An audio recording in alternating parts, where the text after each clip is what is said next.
is brought to you by Head Start Basketball. Every part of the set, we're trying to shatter the ice and create that opening by exploiting the defense. And that's where you've got to decide, has the ice been shattered so decisively that you can break the set off? Or are we going to go over to a next part of the set because we feel like we can create a bigger advantage? And that's how we're using sets, as opposed to just running them as these passive patterns. So you have to have an opponent in practice. Alex Sarama is the author of the new book, Transforming Basketball, Changing How We Think About Basketball Performance. In the book, Alex shares contemporary skill acquisition ideas for coaches, practitioners, organizations, and federations all over the world. The book will help coaches combine their personal and practical experiences with the empirical evidence which exists within the field of skill acquisition. Many of the ideas Alex shares are based upon the constraints-led approach underpinned by ecological dynamics. Alex has consulted for a variety of NBA, NCAA, and professional teams. His work has been adopted by coaches at all levels of the game, with the delivery of coaching clinics and player camps in over 40 countries. This has included running coach education events for the German, Polish, Saudi Arabian, Swedish, and Czech basketball federations. His career has included time based in Spain, Belgium, Italy, France, the UK, and the United States. Alex founded Transforming Basketball in September of 2023 to be a vehicle for change within the basketball community and the wider sporting landscape. Hey, Hoopheads, our friends at Dr. Dish Basketball are bringing the heat this June with $2,000 off the Dr. Dish All-Star Plus free shipping. Unlock next-level shooting analytics, unlimited access to Dr. Dish's training management system, goal-setting features, and industry-leading shipping services when you take advantage of this exclusive offer. Learn more at drdishbasketball.com and follow their incredible content at Dr. Dish B-Ball on Twitter, Instagram, Facebook, and YouTube. Mention the Hoopheads podcast and save an extra $300 on the Dr. Dish Rebel, All-Star, and CT models. Those are some great deals, Hoopheads. Get your Dr. Dish shooting machine today. This is Daniel Ginsberg with the U-Train app, and you're listening to the Hoopheads podcast. Prepare like the pros with the all-new Fast Draw and Fast Scout. Fast Draw has been the #1 play diagramming software for coaches for years. You'll quickly see why Fast Model Sports has the most compelling and intuitive basketball software out there. For a limited time, Fast Model is offering Hoopheads listeners 15% off Fast Draw and Fast Scout. Just use the code HHP15 at checkout to grab your discount, and you'll be on your way to more efficient game prep and improved communication with your team. Fast Model also has new coaching content every week on its blog, plus play and drill diagrams on its Playbank. Check out the links in the show notes for more. Fast Model Sports is the best in basketball. Get your notebook and grab a pen so you can take some notes as you listen to this episode with Alex Sarama from Transforming Basketball. Hello and welcome to the Hoopheads podcast. It's Mike Klinzing here this morning without my co-host Jason Sunkel, but I am pleased to be joined for a second time by Alex Sarama from Transforming Basketball and the author of the new book by the same name. Alex, welcome back to the Hoopheads pod. Mike, thank you so much. It's a pleasure to be on. I think it was actually, I was thinking so much has changed. I believe it was 4 years ago we last spoke. So really excited to talk about all the latest kind of developments.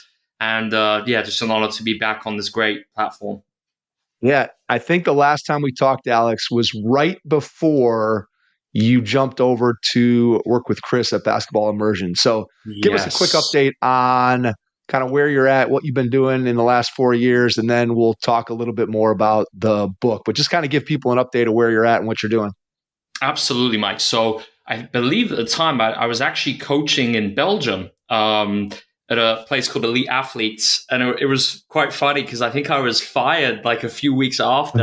And I'll talk about why, but it's funny because it was basically me doing all the things that led to the book in terms of really going down deep into a constraint-set approach. And obviously, it's especially 4 or 5 years ago, it was even more, I guess, different to nowadays, where it is, I think, becoming more known and maybe more used. So I spent a really enjoyable kind of 4-year period learning and figuring this stuff out. And I think on the first podcast, I was very much probably just in the very early stages of learning some of this stuff and how to approach coaching in a different way. I had obviously a really enjoyable 3.5 years working with Chris and Basketball Immersion. And then I decided to do my own thing in August. So that's kind of Transforming Basketball. It's really a vehicle to help coaches at all levels, from NBA to beginners, make sense of evidence-based ideas. And I spent the year working with the Portland Trail Blazers and their G League affiliate, the Rip City Remix. So that was really cool, just figuring out how to apply these ideas at that level. And then I had 3 years running my own academy in Italy, where I had players from all over the world, from 16 to 20, where I was working with them on a daily basis. So certainly a lot has gone on over the last few years. Yeah, absolutely. I mean, when you start thinking about just the different places that you've been in the world and the different levels of basketball and the basketball minds that you've been able to expose yourself to, and then to test out your ideas, which we'll get into as we talk more about the book, just as you said, to be able to work with players at all different levels and try to apply some of the concepts that we're going to talk about. I'm sure it was just an amazing experience for you, and just the learning process for you as a coach to be able to go through and kind of take and look and watch and see, and then to be able to test it out. I'm sure was tremendously valuable for you. And that's part of probably the reason why you wrote the book. So just give people an overview of the book, what it's all about, and what people can expect if they pick up a copy. Yeah, absolutely. So it's really helping coaches make sense of research that we have available. It's called skill acquisition research. And all this is it informs us of how, as coaches, we can create really effective learning environments for our players, which I'd say really differ to kind of what we've always done in basketball, how I first started, in terms of kind of using drills, teaching fundamentals, etc. So a lot of the focus on the book is this constraint set approach, where we're coaching through very specific small-sided games. So it's not kind of just, let's go play 3-on-3 or 2-on-2 and hope the players get better. It's all about how you're actually shaping the games through the use of constraints. So I wanted to use the book to highlight a lot of the misconceptions that exist. For instance, that you can't use this approach with beginners, or that there's kind of lots of different ways, for instance, that you could shoot the basketball as opposed to one universal technique that applies to every player. So it's really a mix between making sense in very practical terms of what the theory is and how human beings, how we actually move, and then how we can coach in a way which aligns with that and really just reframe what skill is within the basketball world. All right, let's go. Before we dive into some of those specifics, let's dive into the backstory of when the idea for the book came to you, and then what your writing process looked like. I'm always fascinated by authors and just how they go about actually getting their ideas that they have in their head onto paper and then going through the writing process. So when did you first start thinking about writing this book? Yeah, great question, Mike. So I think it was probably about 2.5 years ago. And I was in a really unique position because I think what I did in Italy, to the best of my knowledge, I think it was kind of one of the first basketball programs in the world where we were really kind of 100% in with the constraint set approach. And it was a great environment because it was a very authentic one where myself and my coaches, we were learning something new every day. And we were really committed to learning, like reading the research papers and then trying it out in the afternoon. So it was an amazing environment for development for all of us. And so the book really just became a vehicle for me to share what was going on authentically within the program in Italy, and to unpack and address some of the misconceptions that coaches have had. And I think it's very normal because when you see snippets on social media, it's easy to not completely get the full picture and understand what's going on. And I think the best advantage of a book is you can really lay everything out in one place. And that's really what I've tried to do. I've tried to make this the complete resource where if a coach is completely new to these ideas, they can pick the book up and feel like they've got a good understanding of where the future of basketball coaching and the future of coaching in all sports is going to, and be able to actually try and incorporate some of these methodologies into their coaching immediately into their next practices. So once you get the idea, and obviously you're involved in it every day, you're in the muck, you're getting in there, you're doing your coaching, you're in Italy, you're working with your coaches, you're working with your players, and you've got this idea. How do you carve out time to actually sit down and write the book? Are you hey, I'm going to write for an hour every day? Or are you a guy who blocks out, like, today I'm just going to work on the book? How did you go about the process of writing it? Yeah, absolutely. So I was very, I'm quite obsessed with just efficiency and routines. So I was very intentional about freeing up my time to write. So, and it did take huge amounts of time. I mean, any opportunity I could to write, I stole it, whether it was on flights, train rides, etc. And I think most of it was done just in the working week, where I just blocked out most mornings to go about it. And I purposefully didn't kind of take Zoom calls with anyone else. I didn't do any other meetings. And it was a really nice feeling, because I just knew that every morning was free for me to use it for the book. And I think that was, without that, I wouldn't have got done, because it actually took far longer to go in and rewrite all the chapters and change the phrasings versus actually getting all the ideas in the chapters and the first drafts of the chapters done. The first draft was the easiest piece. I'd say it took 4 times longer to actually edit it and get it to the level where I'm a perfectionist at heart. And it was tough, because I had to stop the urge to keep going back and rewrite sections. But really enjoyable process. And I think too, I'm a continuous learner. And I think one of the best things about the book was it allowed me to explain these ideas in a far more coherent manner for coaches. What's funny is that as you were saying that, my next question was going to be, how different is the final version of the book compared to the original first draft? And I guess the answer to that question you sort of already gave to us, which is it was probably fairly different. I'm guessing the outline was kind of the same, or no? I'd say the outline definitely, but yeah, I would say it. The base content was there, but it was so much more fluid, the last kind of drafts versus the early ones. A few close friends of mine kind of read the early drafts, and I have no idea how they're able to get through it and not say to me, like, this is utter rubbish. But hey, luckily they gave me some really constructive feedback. And that really kind of helped just bring the book to life. And it's not easy, because these, you hear some of the words like ecological dynamics, and the first impression of hearing that is, well, like, what on earth is this? So it was an enjoyable challenge to take quite a complex area and really break it down into practical coach language for coaches at all levels of basketball.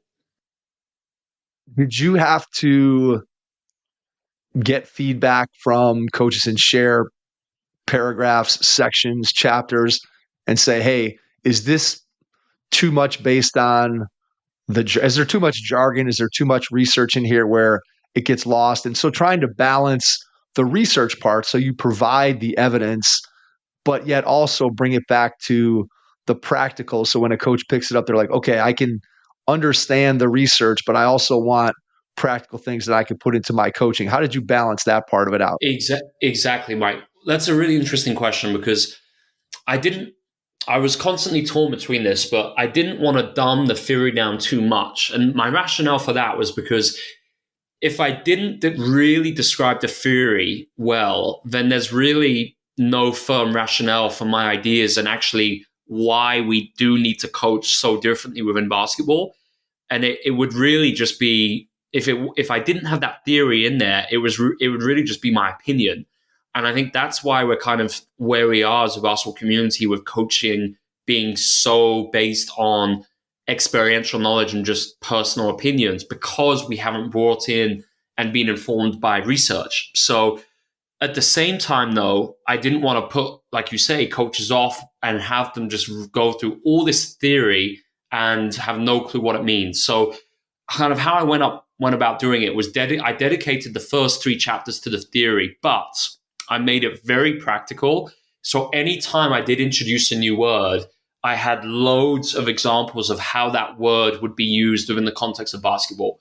So, and that I think really helped coaches understand, what is something like self-organization? What is an affordance? What is perception action coupling? And they sound like, out of context, they sound like really weird, big words. But once within the book, once I started putting them in very specific examples, I think a lot of coaches are like, oh, this makes a lot of sense now. And then with the theory understood, it gives us a clear idea of how we can coach in an evidence-based way and why we've got to start thinking a little bit differently as coaches.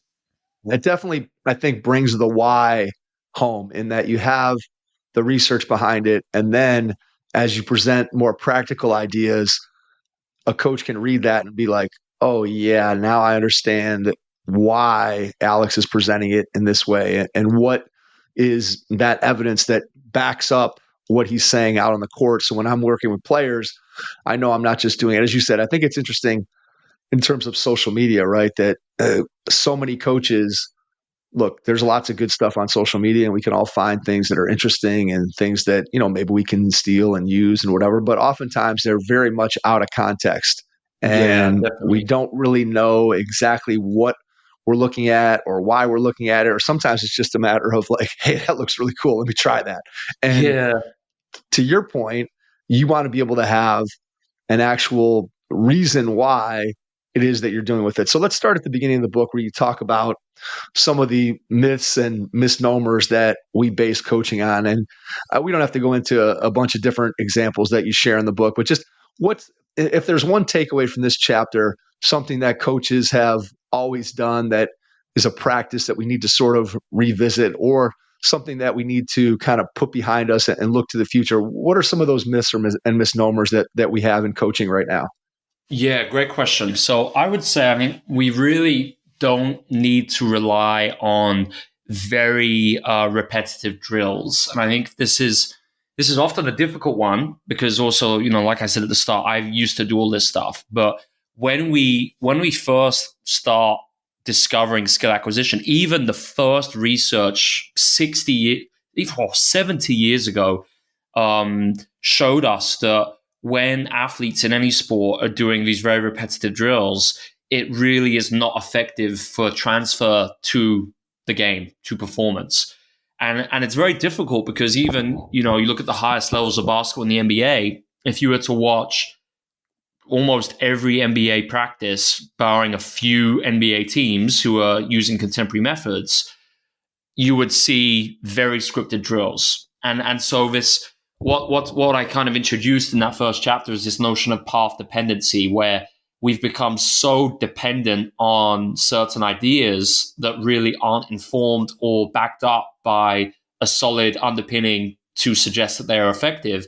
And because these things are so entrenched in our culture within basketball coaching, it makes it very challenging to go down a different path and adopt something new. So what I really hope that the book does is just provide an alternative path so that we can move away from path dependency.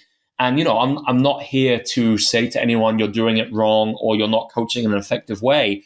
All I want to do is give you the overwhelming kind of resources and information to explore what the alternative is. And then coaches can make their own minds up as to, what is going to be more beneficial for the players that they're working with. Ultimately, at the end of the day, that's all I want. I just want to see players be able to fulfill their complete potential. And that's really what I think the power of skill acquisition research gives us as coaches.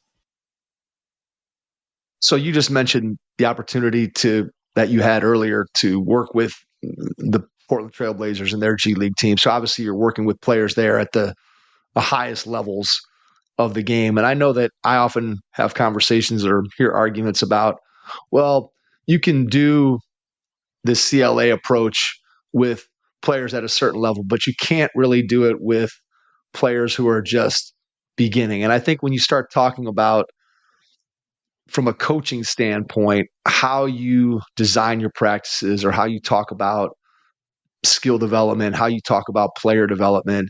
It's always interesting because at different levels of the game, obviously you have to design, and what you do, it has to be slightly different. But to me, it comes back to, and I think this is a point that you continuously make throughout the book, is just that when you have a skill, right, the skill has to be, it cannot be learned in isolation, because then you might have the physical ability to perform that skill, but there's so much that goes into it in terms of your decision of when you use the skill, and then your perception of what's going on around you with everybody else that's out on the court. And so you have to be able to do it in context. And I think so often, especially with players who are very, very young and learning the game, we think, well, there's no way we can just throw them out there and have them playing, or have them in a situation where there's an offense and a defense and they're having to make decisions. We first have to teach them how to shoot a right-handed layup and jump off their opposite foot. So just kind of talk me through that, maybe, I don't know, if argument that a coach might present who works with younger players.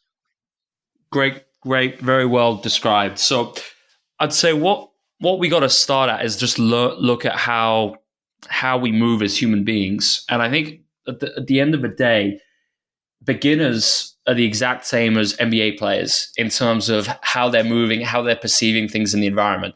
Now, of course, there's going to be a huge difference in the skillful intentions, but the human movement process is the same. And what I'm getting at here is that we do not move well when we are, as human beings, when we're explicitly told how to do something. For instance, where to put our foot, where to put our hand, how to perform a basketball move, etc. And there's this very good quote, which I included in the book, from Franz Bosch, where he said, the body cares little for what the coach has to say. And it's a great quote, because what this is referring to is that we move through a process of self-organization. So in other words, we are not consciously controlling our movement. So we're not thinking in basketball, as we're going to finish against the help defender, we are not thinking, okay, I've got to put my right foot here, my left foot here, and place the ball up here. It doesn't work like that. And if we were actually doing those things in the game, well, actually, performance would be worse. And there's a lot of research suggesting that when these internal cues kind of creep into performance, it's associated with choking and detrimental outcomes. So what we want is for players to not be consciously thinking about their movement. And we want movement to be more of a natural process. So even with the beginners, this means we've got to create environments where they can be successful, where it's not too challenging, but they are not moving the same way. And this is kind of a very complex topic called degeneracy. And all I mean by that is there are multiple ways to solve movement outcomes. So in the example of finishing against this help defender, there's a never-ending amount of different ways you could do that. It's endless, right? So instead of trying to teach the same finishing move over and over again to a beginner, can we create an environment where they're going to finish a slightly different way every time? Now, if it's a completely live defender and you're saying, all right, you're going to drive from the three-point line and then this help defender is going to come over and it's completely live, it's probably not going to be very effective, because it's going to be too difficult for that beginner. So this is where the constraints come into it, and the constraints that approach. So the CLA constraints that approach, it's all informed by this research, this motor learning research, skill acquisition on how we move. So what we're going to do is maybe we're going to constrain the defense so that the defense cannot jump. Or maybe they can only play holding a basketball or playing defense with one hand. So what this is going to allow the offense to do is have a greater number of repetitions where they experience success. So it's not just throw them in the fire and hope it works. So this approach is all about being really creative as a coach. And I think some of the best comments I get from coaches all over the world who are kind of using our ideas at transforming basketball is that they feel like they're unlocked because they can be so much more creative as a coach. And using the CLA, it just really is a great vehicle for their creativity. So really think about ways that you can change these constraints. It could be a one-on-one where instead of just allowing the defense to play completely in front. Maybe you give the offense an advantage and you put the defender behind the beginner, or maybe they're in front and they're holding a bib. So lots of different ways we can go about it. And that's kind of what I try and do with the book, just show all these practical ideas so that coaches, regardless of whether they're working with NBA players or beginners, they're going to leave with lots of ideas on how to implement the CLA effectively. What about a player that a coach is trying to work with on shooting? Let's say the player has form that, from a textbook standpoint, from an old school standpoint, their form isn't perfect. How do you go about using the science, using the research? What's your recommendation for a coach who wants to work with the player who's struggling with their shot and maybe doesn't have perfect form? Because I know there's a lot of different ways and ideas out there about how coaches can help to improve/fix a player's shot. So I know that you talk about that in the book. How do you go about, what's your recommendation? What's your thoughts on a player becoming a better shooter? Absolutely. So it's actually funny because one of my favorite chapters in the first draft was shooting. And it ended up where I didn't have the space for it because it was already, it's almost 400 pages. So it's a pretty lengthy book as it is. And I knew that if I had anything longer, it would just be a barrier for coaches reading it. So unfortunately, I've had to shelve the shooting chapter for part 2. But I can give a glimpse now, Mike, as to what that is. And essentially, it's number one, if what a lot of coaches say to me is, what about the two hands? Well, just use a constraint where you say to the player, you've got to shoot with one hand. And the key difference is, we're not telling them, all right, put your hand here, put your elbow here. There's a lot of different space within that constraint for players to figure out a more optimal shooting solution using one hand without giving and prescribing the very specific positions. Now, what I would get to, because obviously if we're just doing different types of one-on-one activities where they were shooting against contests and closeouts, is that going to be more effective than form shooting and kind of drills? Yes, it will be. Just doing that, because there's actually basketball-specific research. There's a paper by Gorman and Maloney where they proved empirically that when you shoot with a defender or without a defender, it's a completely different shooting movement. So even if you have some type of time pressure, like a long closeout situation, the way you're going to shoot the ball is going to be different to a spot shooting or 1-on-0 when there's no time pressure whatsoever.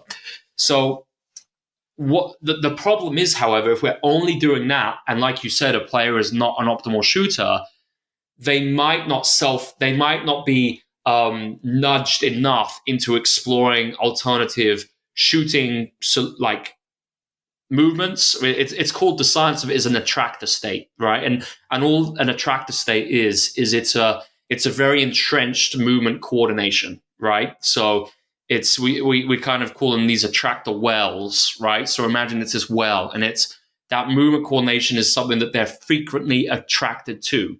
And if they're not a successful shooter, well, we've got to get them exploring something else and shooting in a slightly different way. So the challenge becomes, all right, how do we do that where we are not correcting their technique and actually saying to them, this is how you must shoot? So this is where it's actually another methodology called differential learning, which comes into the equation. And a lot of that chapter on shooting is me talking about differential learning and how I use it. And I think it's excellent for youth players, for NBA players who shoot kind of like 32% and under from 3. I think differential learning is a must. And what this looks like is, okay, we're going to practice with as much variability as possible. So it's 1-on-0, but maximum variability. So maybe we're going to see a player shoot from a different stance every time. So it could be really wide, really narrow off one leg. And what this does is it gets them moving and shooting differently. And they start exploring different ways to shoot to move out of that very entrenched attractor state and explore something else. It could be shooting with different arcs. It could be using different sized basketballs. Could be shooting and jumping and landing in a different position. So there's, I've got several hundreds of these activities to do it. But I think it's very important, especially for youth coaches, to understand and use differential learning if they do want to develop good shooters, because I don't think that you can just use the CLA. And so I know what the counter argument's going to be, Alex. I can already tell, right? What do people, coaches, players, what's the common myth of shooting is all about reps, right? I've got to get my reps up. And when you start looking at what you're talking about, you're obviously decreasing the number of reps that you're taking because you're doing it in a different way. You're moving. It's not just somebody shooting on a shooting machine where the ball's flying at them over and over and over and over and over again. So how do you combat that, which I know would be the argument? What's your response to a coach who would say that my player has to get their reps. That's how they get better at shooting. Absolutely. So I understand what coaches mean, because yes, reps are important. And a player is never going to become more skillful if they're not getting reps, right? Or it's going to be much harder for that to happen. But it's not the type of repetition which we've seen, not just in basketball, but the whole sports world, where players are doing the same thing over and over again. So what I call it is, you got two types of repetition. You got repetition after repetition, where it's basically a very similar movement being repeated over and over again. So take form shooting, take spot shooting, what we see in most traditional basketball drills. And then we've got the type of repetition which I advocate for transforming basketball, which is repetition without repetition. So players are still getting reps, but every repetition is going to be slightly different. And this is the key difference, Mike, because players don't learn by sheer repetition, but they learn from differences in repetition. And that's a key distinguishing factor. And that means as coaches, in order to achieve this, we have to embrace variability in practice, where instead of seeing variability as an undesirable noise and trying to avoid variability to have these very controlled practice environments like we see in the NBA, we have to embrace variability to unlock skill performance. And the easiest way we can do it in shooting is just the lowest hanging fruit. And something I did in Portland was just saying to the players, instead of doing spot shooting, we're just going to change the location every time. You're just going to take one step, slightly change the location, the range, and I'm just going to pass the ball from very different locations every time. And that really became a very basic type of differential learning. So the thing is, the reason why I kind of introduced the theory too, Mike, is to disprove this notion of muscle memory, which we hear a lot in all sports. And coaches often, exactly like you just said, as the pushback, because you're completely right, that's kind of what we hear the most.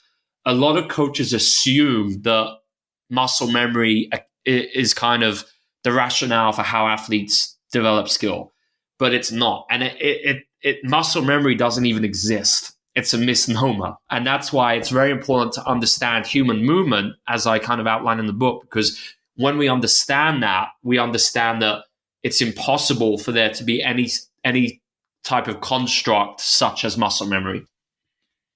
Makes complete sense. And I think when you really look at how a player has to perform in an actual competition, I don't care if it's basketball or any other sport, you don't just get to stand in one spot and be grooving what you're doing where it's just over and over and over again. And so you can totally, again, as you start looking at the theories, as you start looking at the research, it makes total sense that a player is going to be able to transfer their learning much better when they're in an environment during their practice sessions that looks more like what the game is going to look like. And I think, to your point, one of the things that I think has been difficult for coaches over time to get rid of sort of their favorite drills and some of the things that we think of as being traditional coaching is that it just doesn't look quite as beautiful as a 3-man weave going down the floor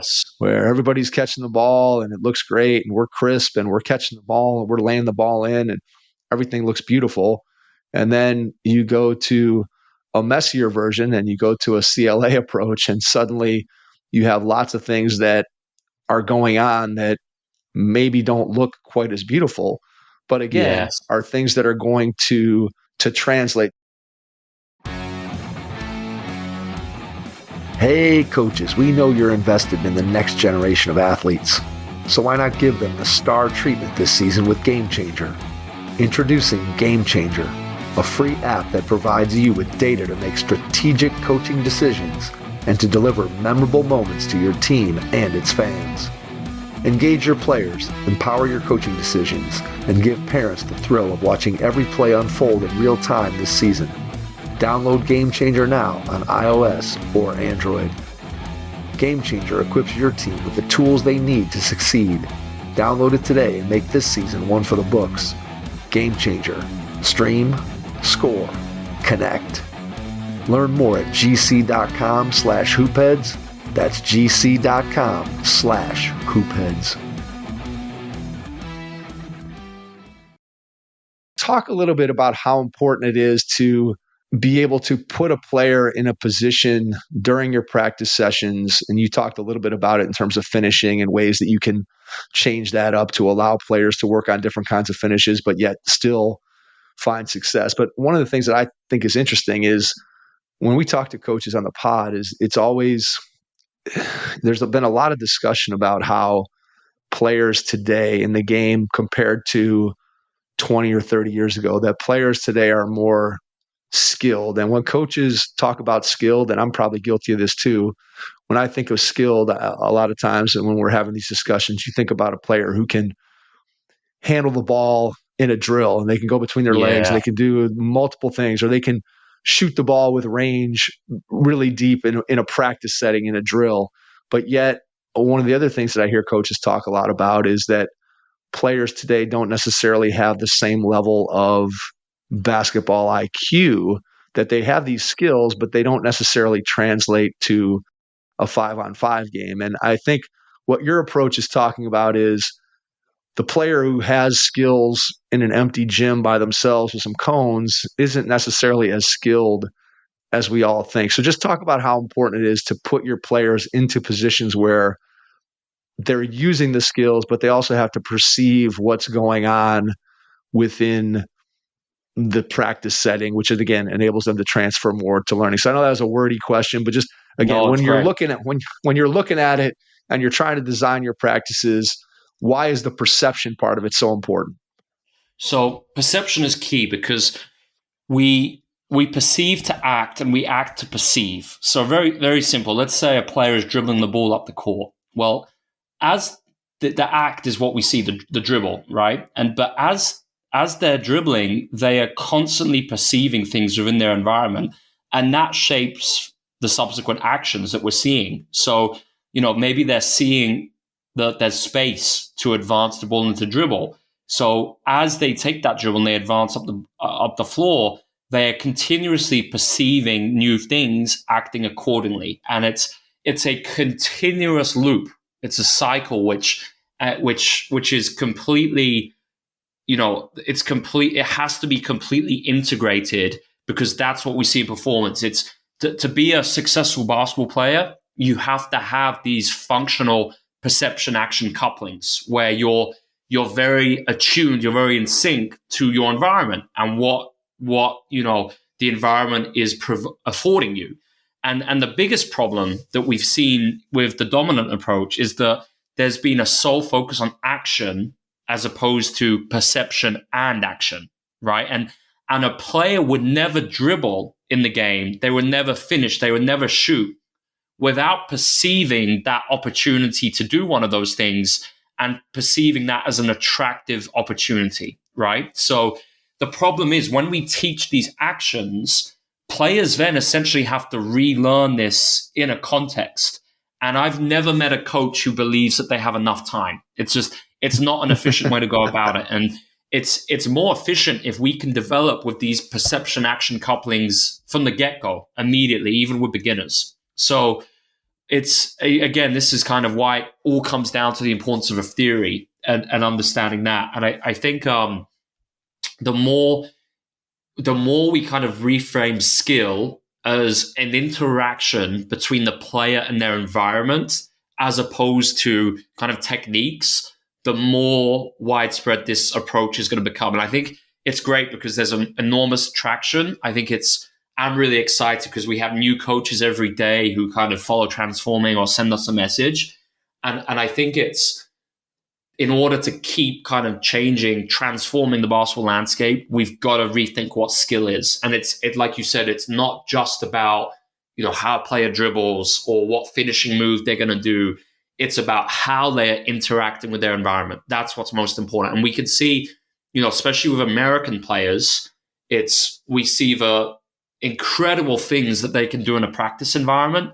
But then a lot of the time, I'd say their understanding of the game and the principles of play in terms of how to do these things at the right time in the game, it doesn't match kind of what they're doing in training. And I think the reason why is because they're not training in a representative setting. And this is why a lot of coaches who've been coaching 20, 30 years, we're actually having a lot of traction with those coaches because they often say, well, back in my day, we were playing outside a lot.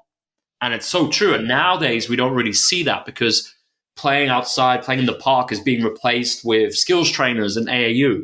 So I think this is why it's even more important that we replicate these environments in practice, because players these days are simply not growing up and actually accessing these opportunities like they used to. You're 100% right, Alex. That's a conversation. I mean, I can't even tell you how many times we've had that exact discussion of the point that you just made over the last minute. We talk about that all the time. And I grew up in that era. I'm 54. So I grew up in the era where I was playing on the playground. I was outside. I was going and trying to find games and playing tons and tons of pickup basketball. And when I think about my development, did I do some of the repetitive drills and that kind of stuff when I was on my own and working on my game? Sure, I did. And I wasn't very creative back when I was 18 or 19 years old. So I think about just how I practiced when I was on my own. But I also know that I spent an inordinate amount of time in lots of different environments with players of all different kinds of levels and abilities, which forced me, again, when you talk about variability, sometimes you show up at a place and you're the best player and your role is one thing. And sometimes you show up at the park and you're the worst player.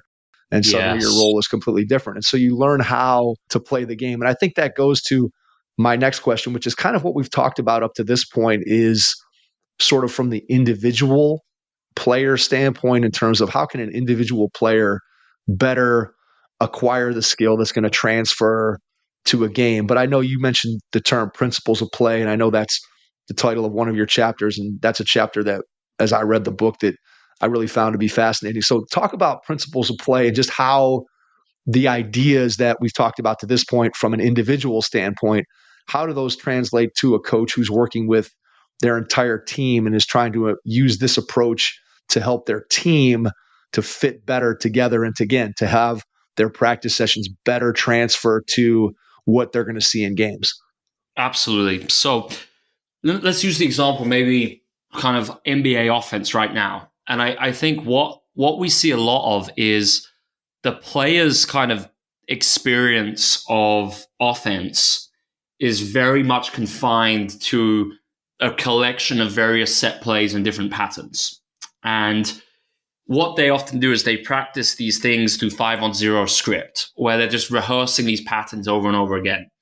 And often what happens is, obviously, because what they see in the game is so different to how these set plays are practiced, often there's a breakdown and players are not able to create an advantage out of these sets or these quick hitters, whatever they are. And so without having principles of play and actually knowing how to play instead of what to play, we often see very random offenses where it just reverts in kind of random one-on-one, random isolations, and there's no kind of real intention behind what the offense is trying to achieve. So my idea for the basketball world, from NBA to beginners, is coaching through principles of play. Because yes, you can still have set plays, but it's the principles of play which underpin the effectiveness of any set. And principles of play related to overarching themes such as shot selection, spacing, how we want to space, triggers, coverage solutions, and all these things are constantly involved, layered, interacting, right? So the idea is that we have these sub-concepts. So let's take spacing and advantage basketball. I call it dominoes. So we've got 3 concepts of dominoes whenever we have an advantage. We want to play in 0 seconds to keep the advantage or make it greater. We want to prevent one defender from guarding 2, and we want to escape the lava. The floor is lava, so that means not catching in the mid-range, getting back out to space as quickly as you drive into it. So the idea is that if the players are constantly applying those three things, we are going to be able to successfully convert advantages or make them greater. And what this means is that the effect of it, well, every offense is not about running a pattern. It's not about running a 5-on-0 set play scripted to get from A to B to C. It's about creating advantages, starting dominoes. So therefore, it can be a very, very risky affair to develop very passive offensive behaviors where players run a pattern, because I call it the Harvard gorilla effect. And you even see it with NBA players where they become so engrossed with running the pattern that they're not attuning to what the environment is offering them across every split second of a possession. So they might be, a slip might be wide open off the second trigger of an set play, but they don't see it because they're so used to running the set. Now, what often happens, Mike, is seasoned NBA players, they become skillful just through the sheer number of games, 82 games that they play, right? But especially for players in their first 5-6 years, imagine what we could see if the development process was vastly accelerated through attuning them to these things, so that they didn't have to just rely on the game to get representative reps and to actually learn. And that's really what I believe has been happening. So it's all about having these principles where, say, within a conceptual offense, we've got triggers, we've got very clear, intentional coverage solutions for what we're looking to do based on the type of defense. So a lot of NBA teams would run triggers, like pick and roll, off-ball screens, things like a pistol, without a real focus on the coverage solution. They just run the pattern. And to me, that's completely counterintuitive, because the whole essence of an offense is you responding to punish whatever type of defense they use. So if we're running conceptual offense as a pattern, I believe it defeats the whole purpose of running that offense, right? So I'd say it's all about far more specificity and enhanced intentionality with what we're actually trying to do as a team in every phase of the game. What's interesting, Alex, is when you start talking about that, and obviously most coaches who are out there listening have not coached at the NBA level, but I can guarantee, and from my own experience, that we've all been in situations where our players, we have either, a patterned offense, or we have a set play, or we have this or that. And we, again, teach it sort of in the old school way, right? We go 5-on-0, and then we put a defense out there, and the defense just kind of jogs along with the offense, and we're going through the pattern. And if the players mess up the pattern, we as coaches get upset, like, how do you not remember? And this, and all that kind of thing. So we've all been in that situation. And then you get in a game and you're running your pattern or you're running your play, and the ball gets to a player and there's no defender on them, and they don't even look at the basket because they're just so focused on trying to remember the pattern. And it's interesting when you talk about that at the NBA level. I think most coaches who are coaching at the youth or high school level would probably say, that probably doesn't happen at the NBA level. These guys are so smart, and they're again reacting to what they see.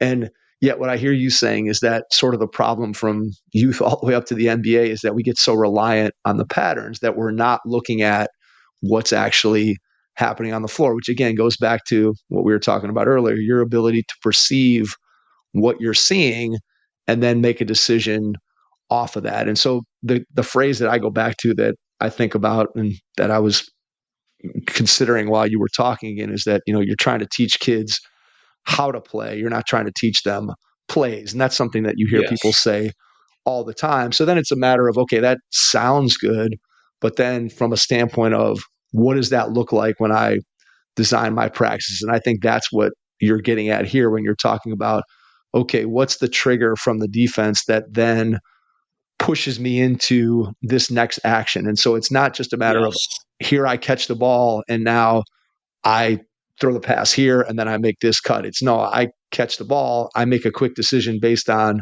the positioning of the defense and the positioning of my offensive players and what I'm going to do. So if you were going to give coaches an idea, and again, I know it's more complex than a 30-second answer on a podcast, but just what can coaches do just in general to make their practices more based on those triggers, the principles that we're talking about, and less old school? Yeah, great question. So I think really the first step lies in using more of a conceptual offense. So I'd say trying to move away from kind of motion and continuities where it's just triggers. So a trigger could be a pick and roll, could be a get, an off-ball screen. And the idea is that the players run these triggers and they just flow into them organically from different spacings, and they punish the coverage. So, and obviously this can be very difficult because within basketball culture, we've kind of, even at the NBA, there's this myth that the coach always has to be in control or completely certain as to what's going on. But we cannot control the uncontrollable. That's not the game of basketball is not aligned to be played in a way where you're trying to control every possession. It just does not work like that. And I think the sooner coaches can appreciate that and appreciate that you can't control every detail. You can influence it in a major way, but you can't control it to every detail of a possession. And the sooner we appreciate that, the sooner we can make sense of conceptual offense and know how to use it. So I'd really say focus on having a couple of triggers that you can get into, and then really just having these coverage solutions where, let's say you're getting into a pick and roll from some different spacings, and that's your main trigger in your offense. And you play against the switching defense, or maybe you really emphasize the reject, the angle of the pick to get a good angle where you're picking from below and you're looking to slip against the switch. Maybe you emphasize a relay pass, a skip pass. So these are all called coverage solutions. So maybe it's a get where you throw, you go get it back. Maybe you emphasize the reject, the cut, the keep it, the pitch and slip, the twist. So you're teaching your players how to play, like you said, not what to play.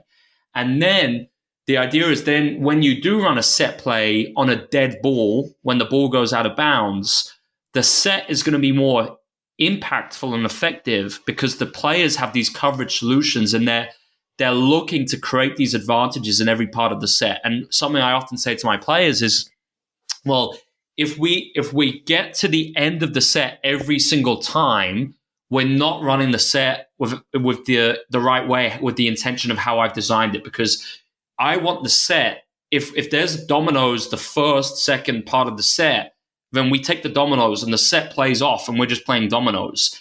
Now, how I kind of present it to my players is that every part of the set, we're trying to shatter the ice and create that opening by exploiting the defense. And that's where you've got to decide, has the ice been shattered so decisively that you can break the set off? Or are we going to go over to a next part of the set because we feel like we can create a bigger advantage? And that's how we're using sets, as opposed to just running them as these passive patterns. So easiest way, now answering the question, easiest way to do it is you have to have an opponent in practice. If you're in the NBA level, that has to be coaches who can play representatively. If it's the youth level or the college level, other players. And that's the only way we can do this stuff. And it's about a lot more. It's not just having the opponent, it's having the constraints. That's the real magic sauce. It's how you're coaching within it, how you're creatively using constraints. And that's where it's taken me 6 years to figure this stuff out, right? So I think that's where if coaches really want to, head to our website, head to conceptualoffense.com. We've actually got some videos on there of high school teams running this offense, and just have a look at what it looks like. All right, let me ask you this question. I couldn't agree more with everything that you just said in terms of, it all rings true to me when I think about my own experience as a coach and how players react to some of the things that myself and coaches that I've worked with are trying to do. Let me give you a real life example, and you throw at me what this looks like. So my daughter's in 8th grade and we're coaching her AAU team, and we have an out of bounds play that has multiple different outcomes. But there's obviously, to your point, there's an end game where if option A, B, C, D, E, F, if all those are exhausted, then we go through the entire pattern of the out of bounds play and the ball ends up in spot X. So when you're running it in practice, right? A lot of times we start out and it's 5-on-0 and everybody's running everybody's running through it. We're going through the whole pattern. And sure, sometimes the ball goes to the first option, sometimes it goes to the second option, but it's not being done in context where we're throwing it to the first option, not because the first option is open, but just because coach said, throw it to the first option. So then oftentimes what happens is you get into games, and even though the first option might be there, or the second option might be there, or the third option might be there, the players aren't reading the triggers, the cues to be able to see that, hey, I have to get the ball to option C here because of how the defense is playing. And so we bypass option C, and before you know it, we're running through the whole pattern, and the ball just gets in bounds, and we don't really score, take advantage of what the defense is giving us. So this is, I guess, just a question. If I'm trying to work on an out of bounds play that has multiple options and I want to put constraints in there to get my players to be able to see all these different options, obviously the first thing is I have to have a defense in there clearly, but what else can I do to make my players see the different options? How can I make that practicing that out of bounds play better than just going 5-on-0 or even throwing five defenders out there who all know the play and are cheating the play as we're practicing it? I love it. So I'm really enjoying this episode because you're asking great questions about, and I get to give very practical responses. And this is what coaches need to make sense of the CLA. So I've been thinking about this a lot in the context of improving an NBA shoot around. And instead of just running them, what I'd do is I'd actually break the setup into the main triggers within it and have the players working on it both ends. So let's just imagine, right, that you got an out of bounds play. What we often see in the NBA in these shoot-arounds is that the players who aren't involved in the trigger are just basically standing around aimlessly, and it's super boring for the players because they hardly get any reps and it's all predetermined. And actually what you end up seeing, Mike, the behaviors in 5-on-0 script are actually what you don't want the players doing, and they start doing things which are actually counterproductive, which we wouldn't want anyway. So the easiest thing would be take the triggers within the set and use and add guided defenders. It doesn't even have to be live, who will basically replicate that coverage of how you think the opponent is going to defend that trigger. And so let's say you've got a really simple, because most NBA teams have the same sets, right? It's copy paste. So a big play is like a screen the screener, a very common play where you have a player kind of start NBA spacing at the top of the key, but like far past the 3-point line. You have a player under the basket who will go and set a back screen for them, and you have two players in the corner. As that happens, this is like a baseline out of bounds. As the back screen happens, one of the players will creep in from the corner to set another screen that becomes a screen to screener, right? So what I would do is break it down so the players are really attuned to all the ways that they can create dominoes out of that back screen. So we might just do it first without getting to the second part of it, Mike, and just say, I might play it 3-on-3 and not have those players in the corners so they get more reps. And I'm going to say we're going to play in a long rectangle so you can't go out of the lane line extended, right? And we have a 4-second shot clock. And the defense is going to switch the back screen or maybe stay with your own, however you think the next opponent will guard it. And we're just playing off their 4-second clock. And what you're going to see, Mike, is the players are now going to be really creative using that back screen.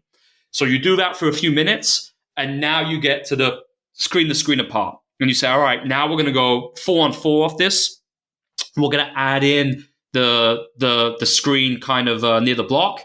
So you could score off the back screen. If you don't get something off that, then we're flowing to the next part of the set, right? And then we do that for a few minutes. And then maybe there's a final part to the set, whatever it is, then you do that last. So the idea is we're breaking it down, we're constraining the defense, and we're playing with a short clock. And what this is going to do is, instead of players just rehearsing this pattern, we are developing highly skilled players who know how to create advantages out of every part of it. So then it's going to mean that any set you put in from that moment on is going to be far more effective because the players know how to actually do things within that set as opposed to merely repeating the pattern.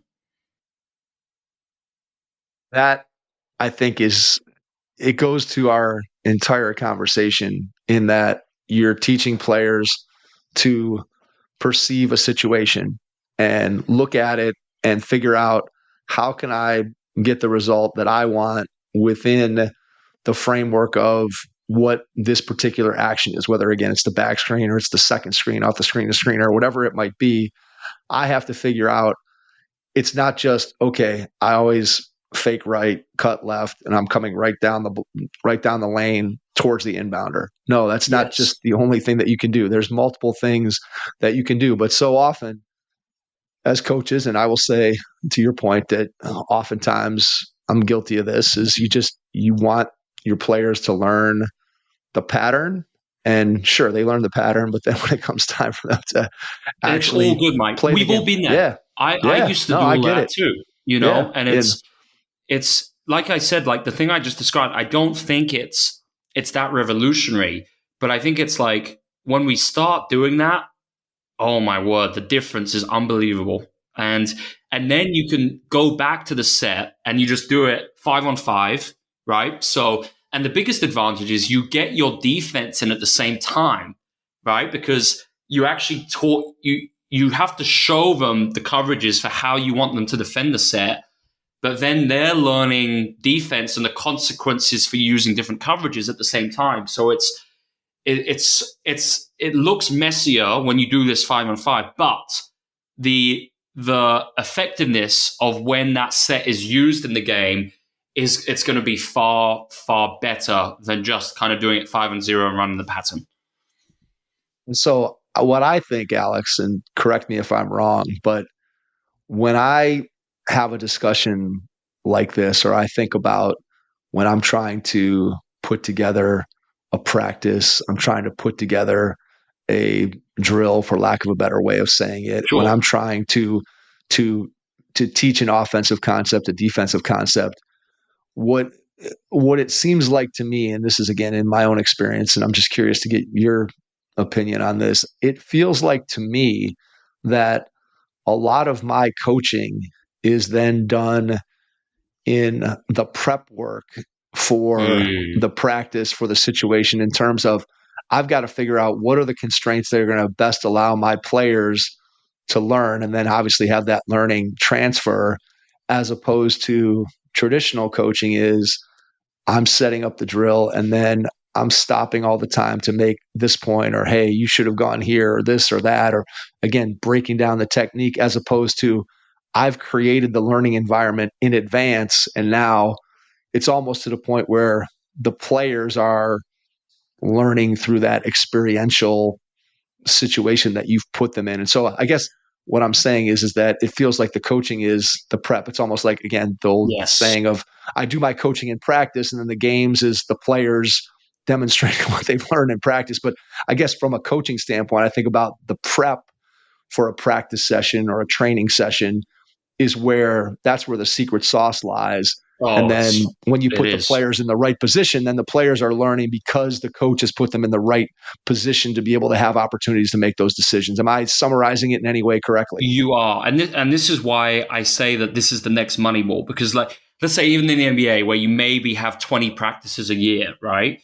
Well, it means that every practice counts even more. And obviously you've got all the player development time too. And imagine if players are doing really specific, intentional things in their player development instead of just random generic moves, techniques, etc. And imagine if you connect your player development cannot be disconnected from team development. And what we often see in the NBA and NCAA and even youth basketball is that player development is completely different from how the team plays. And it shouldn't work like that, because it's how a player finishing, well, how do they get into the situation where they finish? It's going to be off some type of principle of play. So it's all connected. So we cannot have this silo. Player development has to be completely integrated and linked to principles of play and what a team does. And this is why the first kind of thing I say in my consulting and my coaching is these principles of play have to be written down, and everyone in an organization, from the head coach to the physio to the video coordinator, has to know these principles of play inside out, because it impacts how they go about their work, right?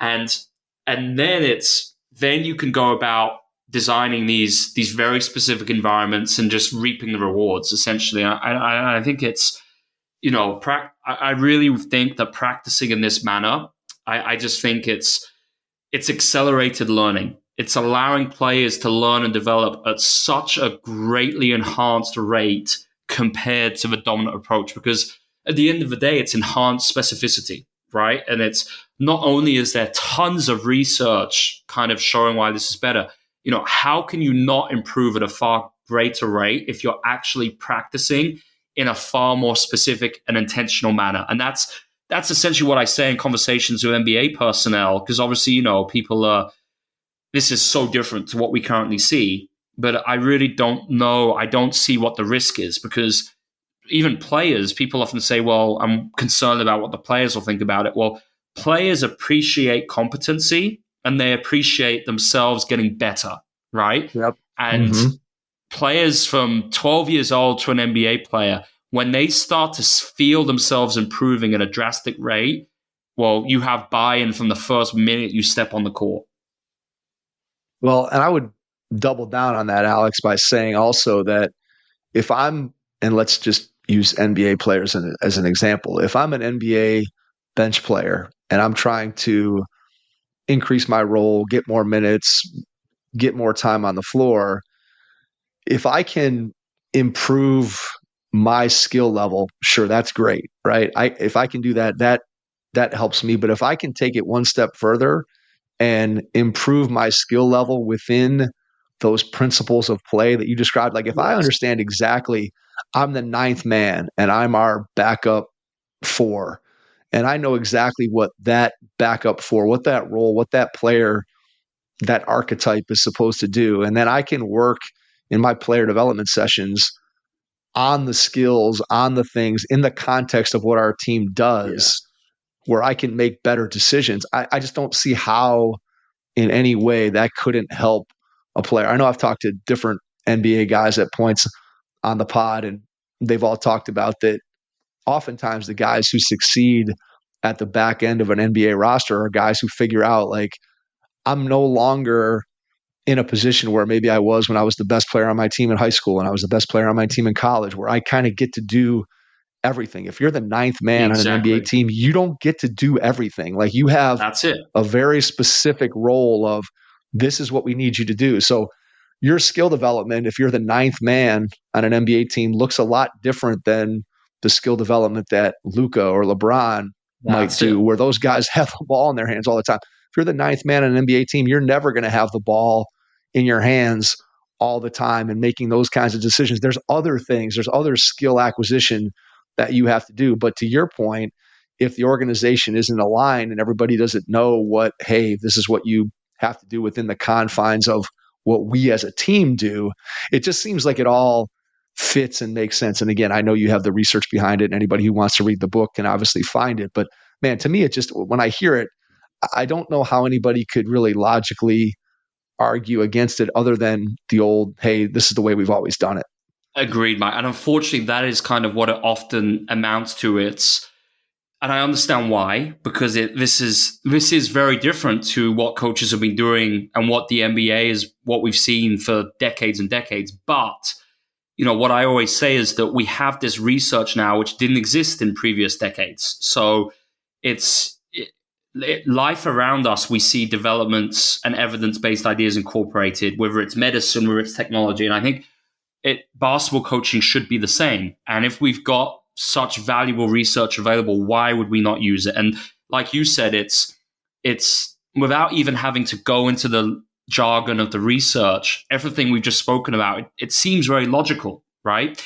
So and that's kind of why in the book I had that whole chapter on player development. And linked to what you said, if we're not identifying these rate limiters that are highly specific and individualized to each player, and we're not having players work on the specific things that they're actually going to do in games, in my opinion, we're really just wasting time or just leaving player development up to chance. And especially at the highest level now, where we have all these incredible resources, facilities, etc., I don't think there's any reason why we shouldn't be having skill acquisition research incorporated. And I think we're in the very early beginnings of it, Mike. I think in 10 years, every NBA team will maybe have one person on the staff who understands skill acquisition. But obviously the first teams who are actually intentional with doing it and hiring multiple people who actually do this stuff, well, naturally they're going to have the greatest competitive advantages. And I think it's a copycat nature, the industry. So as soon as one team does it, they start having some success, then word's probably going to get out and the rest of the NBA will copy. And that's probably what we need for this to really change basketball.